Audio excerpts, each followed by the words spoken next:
tujuan, di mana kita berusaha untuk mencapai tujuan kita untuk Tuhan. Kita memberikan hidup kita memberikan segala kita ataupun segala sikap kita kepada Tuhan dengan yang lebih baik lagi. Nah, untuk berproses yaitu mengalami. Proses adalah mengalami suatu perubahan setelah kita belajar dalam Tuhan, kita mengalami perubahan, mengalami dan hidup kita ada dalam Tuhan. Jadi belajar berproses di dalam Tuhan ialah berusaha menghadapkan kehidupan untuk Tuhan sepenuhnya. Pada saat ini kita dan hampir semua negara di bagian-bagian negara mengalami pandemi COVID-19. Nah, COVID-19 ini kita mengalami di mana masa sulit-sulit kita, di mana masa kesulitan kita. Mulai dari kita biasanya bisa beraktivitas dengan bebas, kali ini aktivitas kita sedikit ataupun kita tidak bisa bebas. Kita mengalami kekhawatiran atau ketakutan dalam menjalankan segala aktivitas ketika kita beraktivitas di luar. Untuk itu biasanya kita juga bisa pergi bergereja, bisa pelayanan bareng bersama teman-teman untuk memuji dan memuliakan. Kita benar-benar ditetapkan untuk tidak bisa kemana-mana, tidak bisa beribadah juga. Walaupun kita bisa daring atau online seperti pada saat ini yang saya lakukan, yaitu berkhotbah melalui media sosial yang lainnya. Nah, itu kuasa Tuhan sebenarnya. Di mana ini adalah ujian di dalam kehidupan kita. Sebenarnya kita tidak pernah terpikir akan adanya seperti ini, wabah seperti ini. Tetapi kita yakin dan percaya ini semua adalah rancangan dari Tuhan. Nah, bagaimana kita bisa mengalami proses lebih dalam. Nah, kita bisa memuji dan memuliakan nama Tuhan melalui daring seperti ini. Kita bisa melakukan tatap muka, dan kita juga bisa bersama-sama selain memuji dan memuliakan nama Tuhan. Walaupun saat-saat ini juga kita, kalau misalkan ada teman-teman sekalian yang masih bekerja di luar, itu baik dan sangat tidak apa-apa, tapi yakin dan percaya Tuhan mampu menolong kita. Dalam setiap proses kehidupan kita tidak boleh mengabdikan kehidupan kita atau bergantung kepada diri kita sendiri. Kita harus bergantung kepada Tuhan, tetap mengandalkan Tuhan dan tidak mengandalkan diri kita sendiri. Nah, untuk ibadah secara online seperti sekarang ini, Tuhan ingin kita tidak putus dalam hal terus belajar di dalam berproses di dalam Tuhan. Karena kita yakin Tuhan adalah sumber kekuatan kita bagi kehidupan kita. Tuhan ingin kita tetap selalu memandang dan mengandalkan Tuhan sebagai Tuhan kita. Terus kita selalu merespon Tuhan melalui membaca renungan, membaca firman Tuhan, dan mengambil sikap berdoa di dalam Tuhan. Itu yang dapat kita lakukan, kita dalamnya. Untuk itu teman-teman semua, kita akan membuka Alkitab kita yang terambil dari Amsal, yang terambil dari Amsal 3, ayatnya yang pertama sampai 7.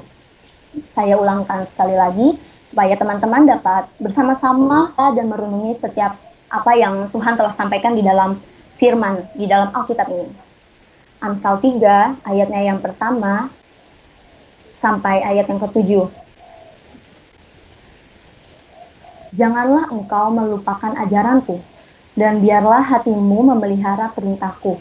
Karena panjang dan lanjut usia serta sejahtera akan ditambahkannya kepadamu.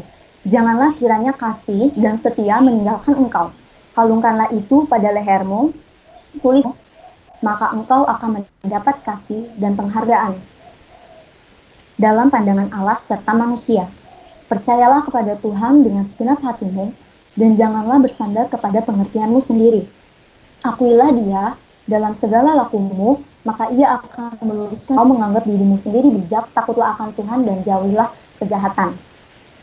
Di dalam Amsal 3 ayat 1-7 ini, di mana Tuhan memerintahkan kita untuk kita sebagai anak-anaknya tidak melupakan ajaran Tuhan.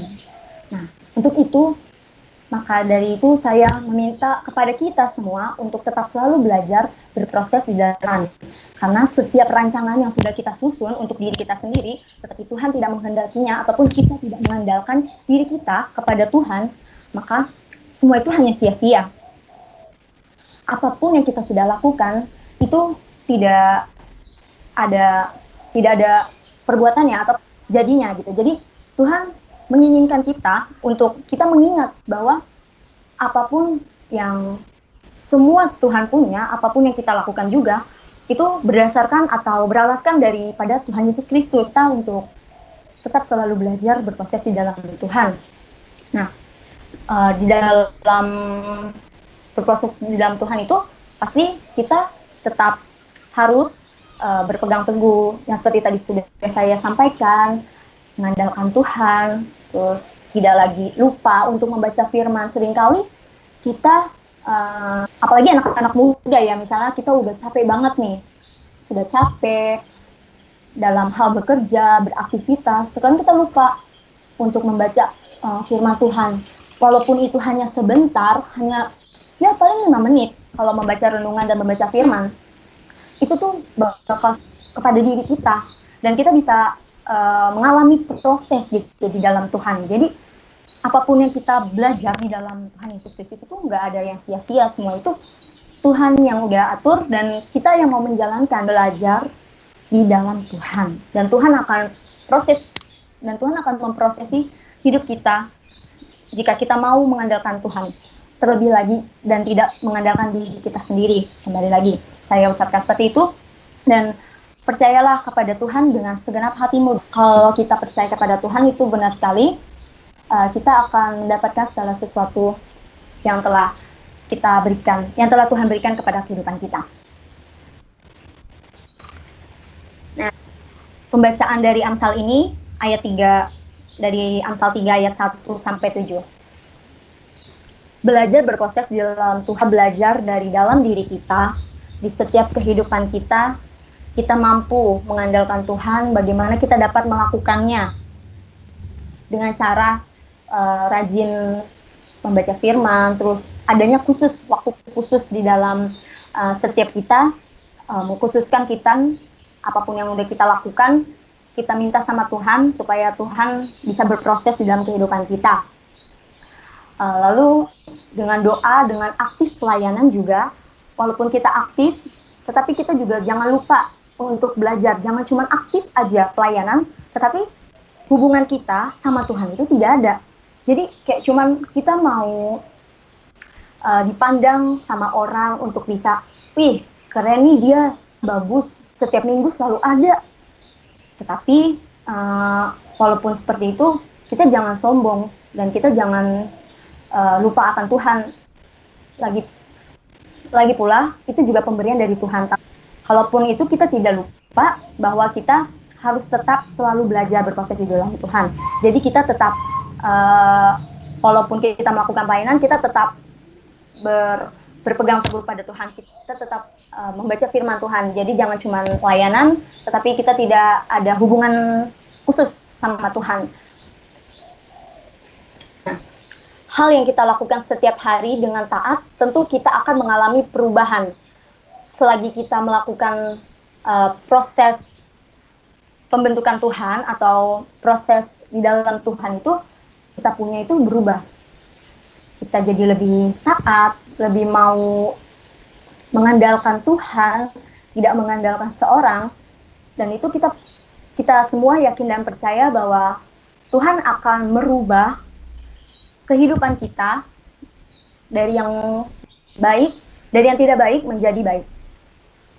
Nah, untuk itu teruslah belajar berproses di dalam Tuhan. Poin dari firman Tuhan yang didapat, yang pertama, ketaatan, di mana dengan adanya taat kita bisa melakukan proses yang Tuhan alami di dalam kehidupan kita. Terus kita dapat berubah di dalam kehidupan kita. Yang kedua ada poin perubah, yaitu perubahan di dalam diri kita. Yang tadinya kita sudah taat, kita bisa berubah di dalam hidup kita menjadi lebih baik lagi. Dan yang ketiga ada mengandalkan Tuhan di dalam kehidupan kita. Jadi yang pertama tadi ada ketaatan, dan yang kedua perubahan di dalam diri kita, dan yang ketiga mengandalkan Tuhan. Di setiap apapun kondisi kita, maupun di saat-saat seperti ini, kita tetap harus terus berproses dan mengalami perjumpaan kepada Tuhan. Itu tidak lepas daripada diri kita sendiri di masa-masa sulit seperti ini. Jadi kita harus terus belajar Dan yang keempat, ada 4 poin yang saya berikan, yaitu terus belajar berproses. Nah, untuk firman Tuhan pada siang hari ini, saya akan menyatakan ilustrasi saya yang berkaitan dengan berproses di dalam Tuhan, yang dimana saya sendiri pelayanan di dalam Gereja Kristen Colo Ebenezer, di mana saya menjadi koordinator dalam pelayanan kelompok tumbuh bersama. Nah ini di mana saya menginfokan atau menyampaikan kepada mentor-mentor yang bertugas untuk melayani kelompok tumbuh bersama ini. Nah, pertamanya saya ini tidak tahu bagaimana cara saya bisa melakukan ini semua, karena pelayanan ini baru pada tahun kemarin, dan saya masih bingung, masih suka bertanya-tanya seperti apa pelayanan ini, terus bagaimana cara saya bisa melakukannya dengan baik, sampai salah satu kakak pelayan saya meminta saya untuk pelayanan di dalam bidang ini. Nah, saya suka konsultasi sama dia. Konsultasi, saya bilang, aduh takut nggak bisa, pokoknya selalu minder gitu, selalu merasa diri itu nggak bisa apa-apa gitu. Padahal kita tahu, sekali lagi yang tadi saya sudah sampaikan, jangan pernah mengandalkan diri kita. Apapun yang mau kita lakukan itu tetap. Jadi saya merasa, Kak, namanya Kak Ite, Kak aku nggak bisa Kak kayaknya, aku takut salah gitu kan. Nah, takut salah, nggak apa-apa, kamu belajar kali ya. Iya sih belajar, tapi nanti kalau salah-salah maafin ya, bantu-bantu, aku bilang gitu kan. Lagi pula ini kan juga ibaratnya tadi pelayanan pertama gitu, maksudnya adanya pelayanan KTB ini. Nah untuk itu saya bingung, saya meminta kepada Tuhan juga, bertanya kepada Tuhan, apakah aku bisa gitu melayani semua, mulai dari menyusun rencana-rencana, planning, dari mulai tema buat umur-umur anak-anak remaja. KTB ini itu dari umur-umur anak remaja, di mana kita menyusun sesuai dengan kapasitas mereka, sesuai dengan pergumulan setiap anak. Saya memberikan list-list tema yang cocok untuk mereka. Nah, saya takut karena saya sendiri pun masih ragu atau masih bingung di dalam hal seperti ini. Ini juga buat saya dalam bidang seperti ini. Nah, untuk itu saya harus melihat tema-tema, terus menyiapkan ruangan di gereja, karena di gereja saya ini ruangan itu kalau adanya kegiatan itu sangat penuh. Jadi saya harus mengonfirmasikan atau menginfokan kepada teman-teman sekelayanan saya. Jadi saya 4 anggota, yang dimana saya koordinator, dan yang ketiga ini yang ikut terlibat di dalam pelayanan saya. Jadi saya menginformasikan kepada mereka tempat-tempat mana aja yang bisa untuk ditempatkan anak-anak bisa berpelayanan atau membaca firman bersama-sama di dalam KTB tersebut. Nah, dan yang keempat, saya juga melis-list makanan apa saja yang harus disiapkan pada saat saya KTB, pelayanan KTB. Saya melis semua itu bersama teman-teman saya yang ketiga, dan saya pikir saya masih terus belajar, sampai saya juga bingung harus bagaimana lagi?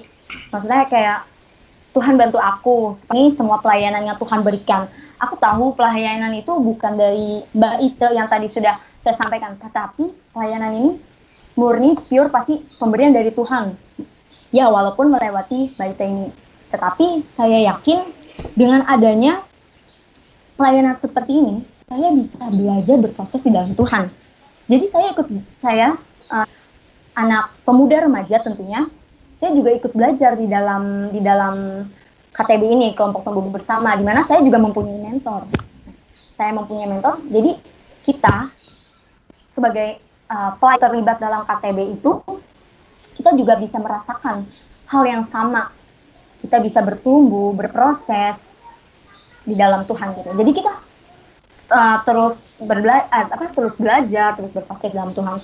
Jadi itu yang saya takutkan, atau itu yang saya khawatirkan. Sebenarnya saya takut nggak bisa atau segala macamnya, tetapi dengan saya mengandalkan Tuhan, berpegang atau berprinsip di dalam Tuhan, saya merenungi setiap kehidupan saya bisa merenungi di dalam hadirat Tuhan yang bekerja bersama dengan saya.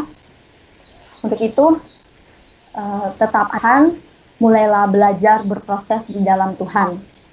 Saya mempunyai lagu pujian untuk mengakhiri, menutup ibadah siang hari ini, yaitu Bapa yang Kekal. Kita mau menikmati di dalam lagu Bapa yang Kekal ini.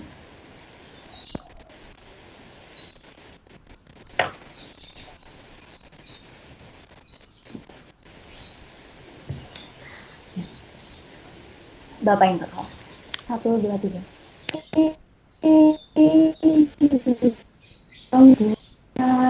Telah ku darimu, bukan karena kebaikan, hanya oleh kasih karuniamu. Saya minta untuk teman-teman kita bernyanyi bersama, merasakan lirik setiap bait Bapa yang Kekal. Kau pulihkan aku, layakkanku untuk dapat memanggilmu. Bapa, kau beri yang ku minta.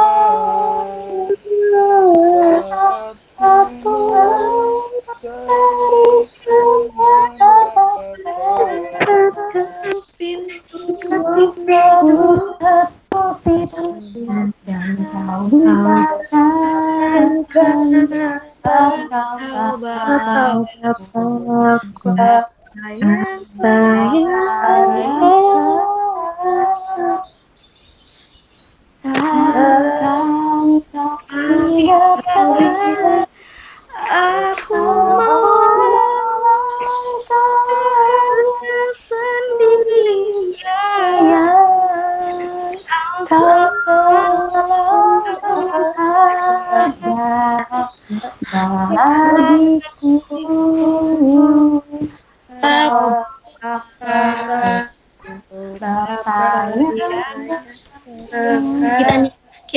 kita naikkan lagu ini sekali lagi. Takkan kau biarkan.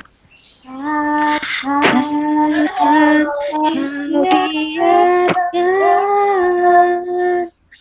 aku hanya sendirian.